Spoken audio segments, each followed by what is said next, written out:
जय श्री राम। मेरे सभी सनातनी भाइयों का स्वागत है इस नए वीडियो में। आज हम आपके लिए कुछ खास और नया लेकर आए हैं, तो जल्दी से वीडियो को लाइक कर दें और अगर आप चैनल पर नए हैं तो सब्सक्राइब जरूर करें। साथ ही बेल आइकन को दबाना न भूलें ताकि आपको हमारे हर नए वीडियो की सूचना सबसे पहले मिले। और हाँ, नीचे कमेंट बॉक्स में जय श्री राम का नारा लगाकर अपनी उपस्थिति जरूर दर्ज कराएं।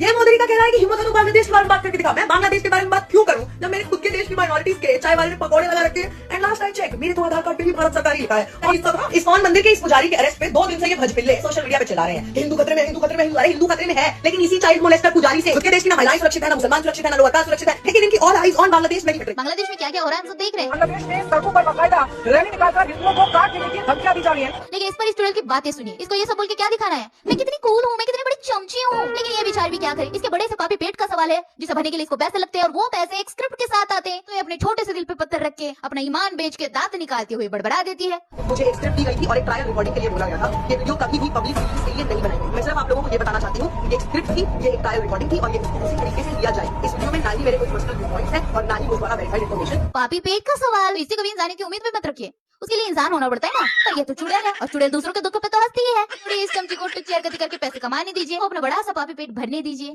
रेंटिंग गोले हमें पता है, पैसे देख के तेरा तन डोले, तेरा मन डोले। मुझ जैसे कुछ नीच लोग पैसों के लिए किसी भी हद तक गिर सकते हैं। रेंटिंग गोले, वी नो दैट। बेशरम औरत, जय श्री राम।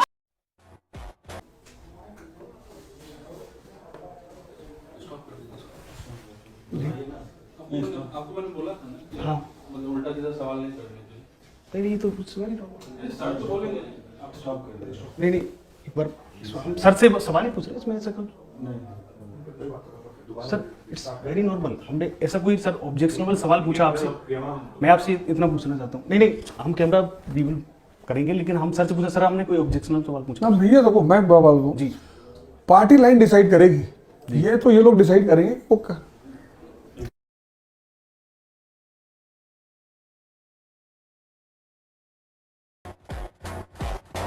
आज राहुल गांधी के संभल जाने वाली नौटंकी की वजह से एक एसपी त्यागी नाम के बुजुर्ग जो 80 साल के हैं वो अपने भाई के अंतिम संस्कार में नहीं जा सके। और ऐसे बहुत से लोग हैं जो इस नौटंकी की वजह से परेशान हुए हैं।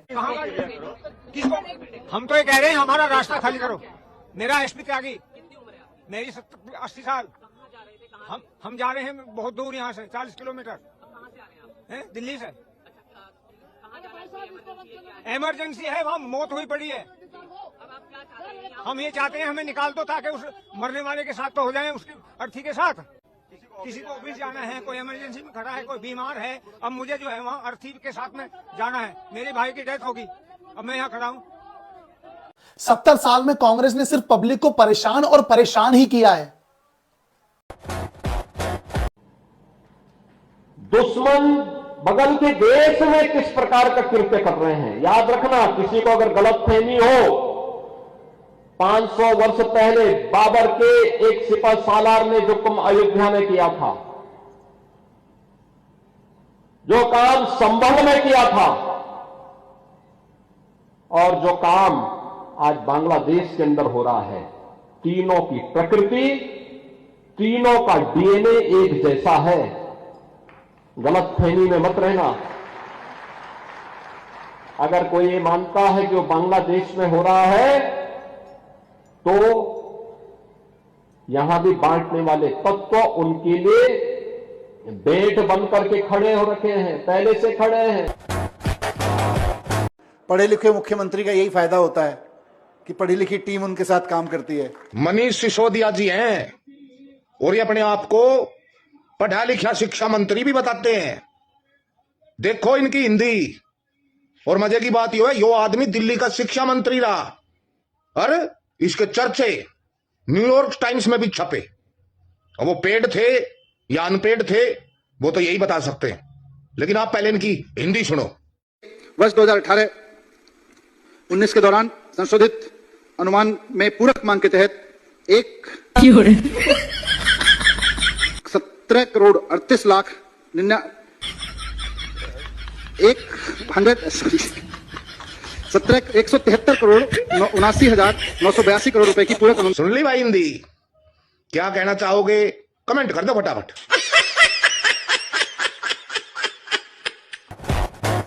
भारत के मुसलमान को बांग्लादेश के हिंदू से क्या करना है? भारत के मुसलमान को बांग्लादेश के हिंदू से क्या करना है? ये सब दोगलापन है। मैं तेरा दोगलापन उतारता हूँ अब। डिमांड करते हैं कि वो पहले सीज फायर कराए, वहां पर गाजा में सीज फायर कराए, गाजा में एक ह्यूमैनिटेरियन कॉरिडोर को खोला जाए। आमी मानुस 2 दिन में पलट गया। मेरे को कई एडिटर्स दिखा रहे थे, बड़े बड़े चैनलों के, हमारे देश के बड़े बड़े चैनलों के मालिक, उनके एडिटर्स, उनको क्या गंदी गंदी गालियां लिख के भेजते हैं वो। केजरीवाल को दिखाया तो ये कर देंगे, केजरीवाल को दिखाया तो वो कर देंगे। आम आदमी पार्टी को दिखाने की जरूरत नहीं है। आप अपने चैनल का दुरुपयोग कर रहे हो। हम तुम्हारा ये कर देंगे, वो कर देंगे, फलाना कर। क्या धमकियां दे रहे हैं वो? ऐसे देश चलाएंगे, ऐसे धमकियां देंगे, फिर फोन कर करके धमकियां देते हैं। आपको मैंने बोला था ना, हाँ, मतलब उल्टा सीधा सवाल नहीं करने के लिए। नहीं तो सवाल ही सर तो बोलेंगे आप स्टॉप कर दे। नहीं, एक बार सर से सवाल ही पूछ रहे इसमें ऐसा कर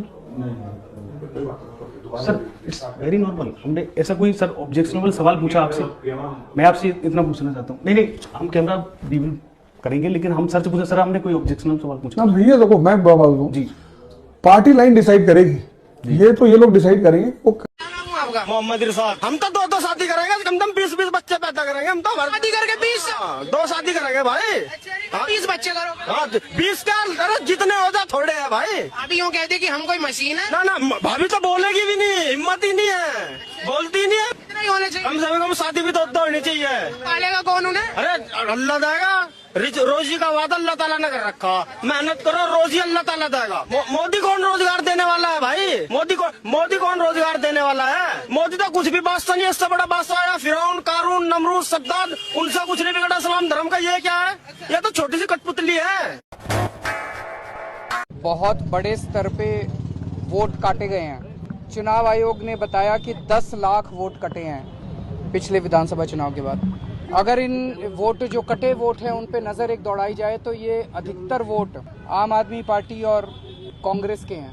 बीजेपी को चुनाव हारने की पूरी बीजेपी मान चुकी है कि वो चुनाव हारने वाले हैं। तो अब उनके पास 2 ही तरीके हैं कि ईवीएम को छेड़छाड़ कर लो और वोटर लिस्ट से छेड़छाड़ कर लो। और आखिर में मैं इनका बहुत बड़ा पर्दाफाश करने जा रहा हूँ। 2 दिन रुक जाओ। इन लोगों ने लार्ज स्केल के ऊपर वोट काटने का षड्यंत्र शुरू कर दिया है दिल्ली के अंदर। मेरे पास सबूत आ गए, मेरे पास गवाह आ गए। तुम्हारी पोल खोलूंगा, पूरे देश के सामने पोल खोलूंगा और पूरे देश को बताऊंगा कि कैसे तुम महाराष्ट्र चुनाव जीते, कैसे तुम हरियाणा चुनाव जीते और किस तरह से तुम चुनाव जीतते हो।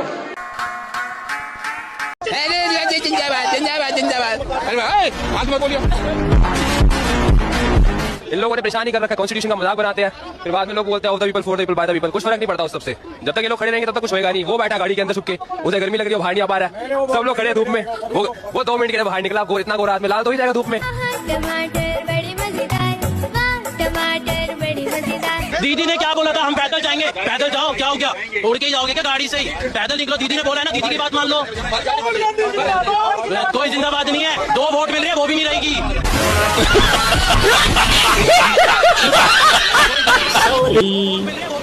पब्लिक को बेवकूफ बनाया जा रहा है। कुछ नहीं। पब्लिक कितनी परेशान है। 2 घंटे हो गए हम लोग में। This is very bad. हमारे पास 3 महीने का बच्चा पड़ा हुआ है, 1 किलोमीटर गाड़ी पीछे फंसी हुई है। जो आप कहते हैं कि हम पब्लिक के लिए काम करते हैं, पब्लिक परेशान है। आप पब्लिक कह रहे हैं कि आप चले जाओ, आप चले जाओ, रास्ता खुल जाएगी। आपको नहीं जा रहे हैं। हम लोग भी आए बीच में, इतनी पब्लिक खड़ी है, किसको क्या इमरजेंसी है, किसको क्या तकलीफ है, किसी तकलीफ के बारे में नहीं देखना है, बस अपना प्रदर्शन करना है। दुख यही है जो हम लोग 3 घंटे से फंसे हुए हैं। खत्म, bye bye, tata, good bye, thank you. नमस्कार दोस्तों, मैं बहुत पढ़ा लिखा एजुकेटेड गया हूँ, तभी तो मैं प्रोनाउंसिएशन को प्रोनाउंसिएशन बोलता हूँ। अरे कैमरे के सामने बकचोदी करने से कोई भी पढ़ा लिखा नहीं हो जाता। अगर मेरी टीम मुझे प्रॉपर स्क्रिप्ट लिख करके नहीं देती तो मेरे में और दीपक कलाल में कुछ ज़्यादा फर्क नहीं बचेगा दोस्तों।